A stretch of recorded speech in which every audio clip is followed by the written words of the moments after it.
ભારતના ચૂંટણી પંચ પર વોટ ચોરીના આરોપ લાગ્યા. ભારતમાં અનેક જગ્યાએ ચૂંટણી પંચના છબરડાઓ સામે આવ્યા. કચ્છમાં પણ છબરડા થયા છે. કચ્છમાં 1 લાખ જેટલા બોગસ મતદાર હોવાનો કોંગ્રેસનો આરોપ. શું ચૂંટણી ચોરીથી ભાજપ ચૂંટણી જીત્યું છે? નમસ્કાર, આવાજ જનતા કી માંથી હું દતેશ ભાવસાર આપનું સ્વાગત કરું છું. હાલમાં પૂરા દેશમાં જે અગત્યનો મુદ્દો છે, જે વોટ ચોરીનો મુદ્દો છે, જે આખી ચૂંટણી ચોરીનો મુદ્દો છે, એ બાબતે આજે કચ્છમાં પણ જિલ્લા કોંગ્રેસના પ્રમુખ વી.કે. હુમલે એક પત્રકાર પરિષદ કરી અને કચ્છ જિલ્લામાં પણ અંદાજિત 1 લાખ જેટલા બોગસ મતદારો, યા તો બોગસ છે યા બે જગ્યાએ નોંધાયેલા મતદારો છે, તેની સંપૂર્ણ વિગત આપી. વી.કે. ભાઈ, સ્વાગત છે તમારું. વી.કે. ભાઈ, આ આખો મુદ્દો વોટ ચોરી હવે તો ચૂંટણી ચોરી સુધી પહોંચી ગયો છે. શું કોંગ્રેસનું આંકલન છે? જરા કચ્છ જિલ્લા બાબતે એના ઉપર પ્રકાશ પાડો. અમારા નેતા રાહુલજી જે રીતે આધાર પુરાવા સાથે દેશની સમક્ષ મતદાર યાદીઓ મૂકી કે મતદાર યાદીઓમાં કેવી રીતે વોટ ચોરી થાય છે, કેવી રીતે બોગસ મતદાન થાય છે, એના પુરાવા સાથે ચૂંટણી પંચને આપેલું છે. એક એક ઘરમાં 50-100 મતદારો નોંધાયેલા હોય, એનો મતલબ એ છે કે બોગસ મતદારો જ નોંધાયેલા છે. અને આ બોગસ મતદારોને કારણે દેશની ચૂંટણીઓ ઉપર, રાજ્યની હોય કે નાની ચૂંટણીઓ, બધા ઉપર પરિણામો ઉપર પ્રભાવિત થતું હોય છે. જેના ભાગરૂપે આજે અમે કચ્છ જિલ્લામાં પણ, આપણો જિલ્લો એક સરહદી જિલ્લો છે, તો આ જિલ્લામાં પણ અમે જે આધાર પુરાવા સાથે આજે પ્રેસ મિટિંગ કરી અને આપ સાહેબને હું કહેવા માંગુ છું કે કચ્છમાં પણ ઓછામાં ઓછા 1 લાખથી વધારે બોગસ મતદારો અથવા તો ડબલ નામ ધરાવતા મતદારો છે અને એના પુરાવા સાથે અમે તમને આપ્યા છે આજે. કે દાખલા તરીકે અહીંયા જિંદાલ કંપની છે, આપણે મુંદ્રા તાલુકામાં સમાકોકા.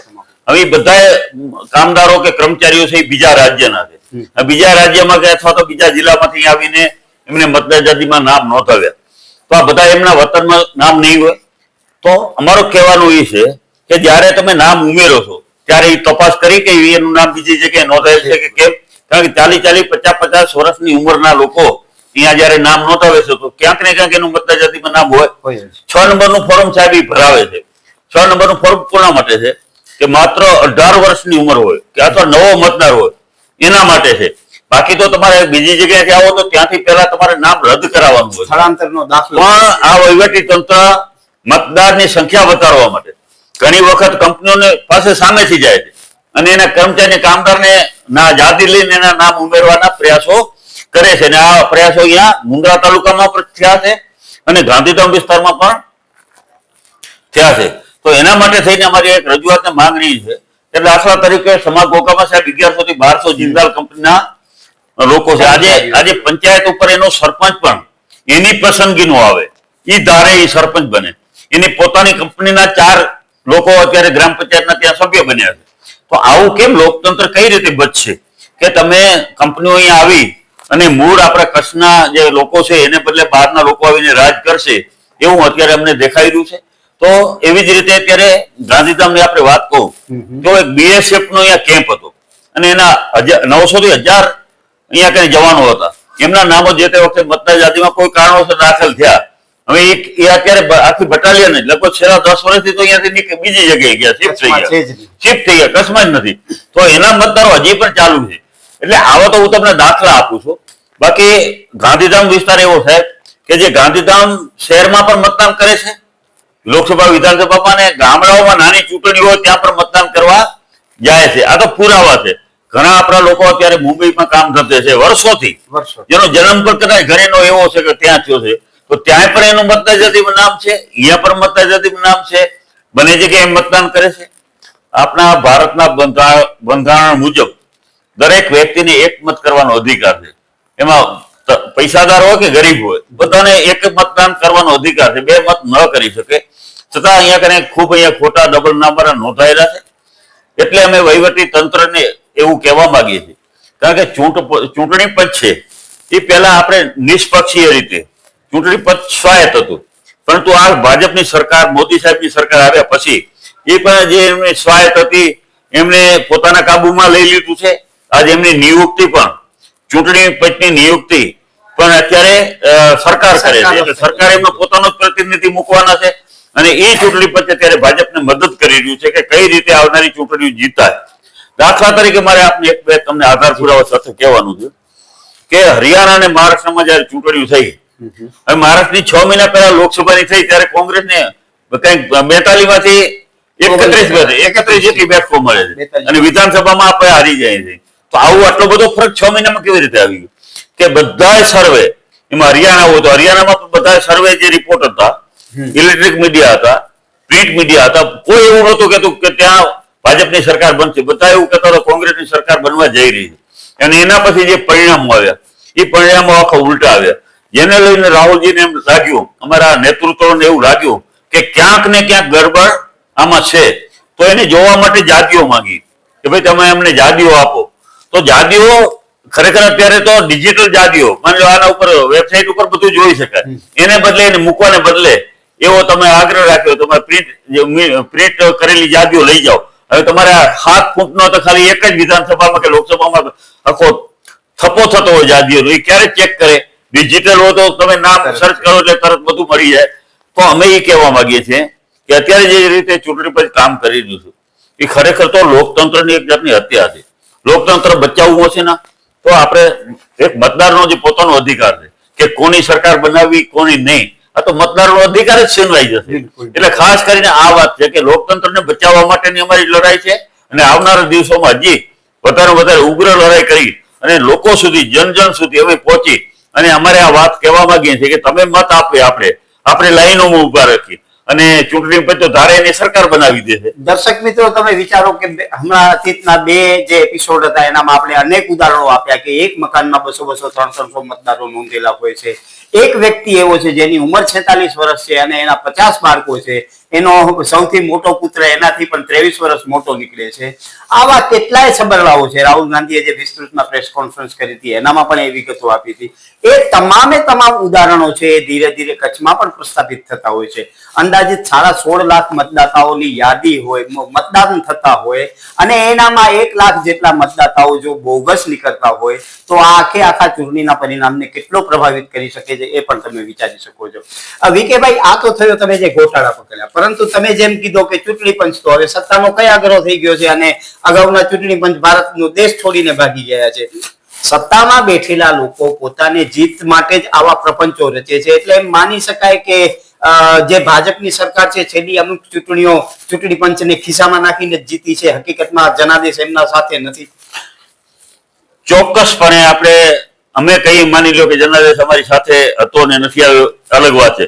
પણ જયારે આખું જુદી જુદી એજન્સીઓથી સર્વે થતું હોય, તમારા પત્રકાર મિત્રો પર સર્વે કરતા હોય, આખું વાતાવરણ તમને કોંગ્રેસ તરફી લાગતું હોય અને એ વાતાવરણ જયારે પરિણામ આવે ત્યારે જુદું હોય, ત્યારે શંકા તો સ્વાભાવિક થાય. અને શંકાને આધારે જ જયારે આ મતદાર જાતિઓ જોઈ છે ત્યારે આ તો એક પ્રૂફ આવી ગયું કે તમે જેમ વાત હમણાં કરી કે એક એક મકાન ઉપર 100, 150 મતદારો કેવી રીતે નોંધાય.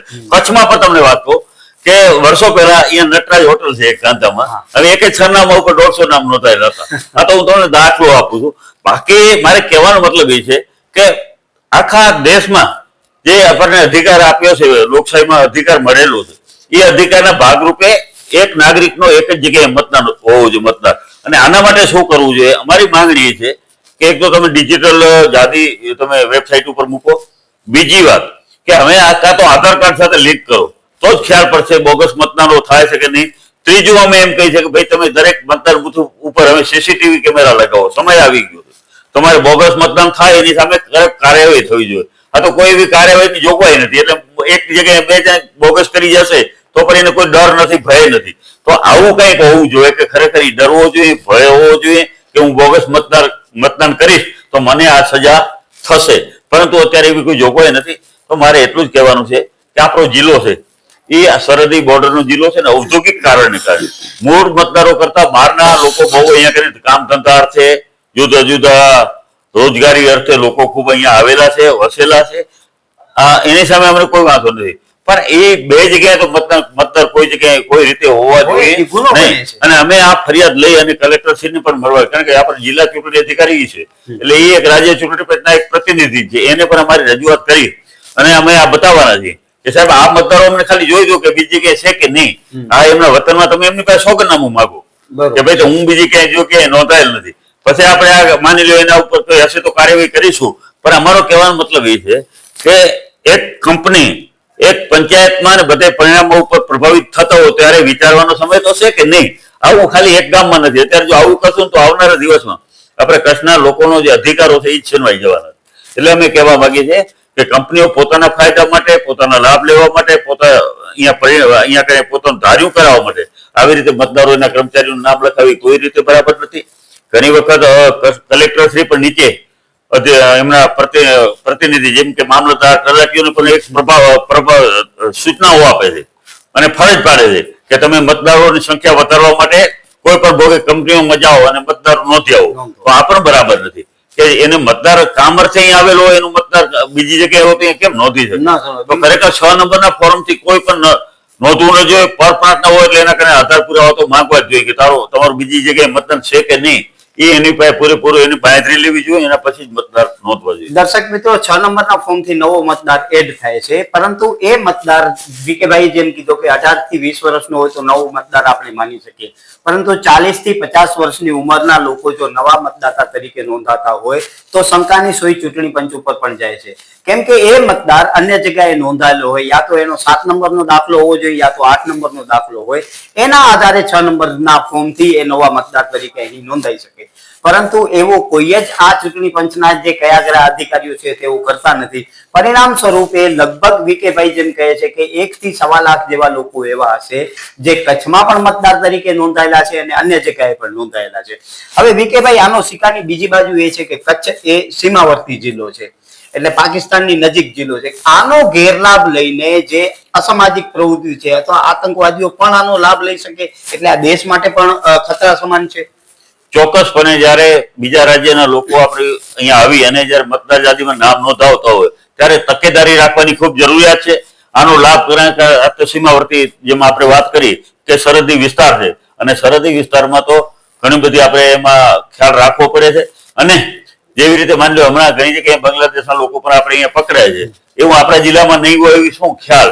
અને ઘણા એવા ખૂબ ખૂંખાર ગુનેગારો પણ આપણે ઘણી વખત આપણી કંપનીઓમાંથી જુદી જુદી જગ્યાએથી પકડાય છે. તો અત્યારે કચ્છ છે એટલે બધું સાવધાન રહેવાની પર ખૂબ જરૂરિયાત છે.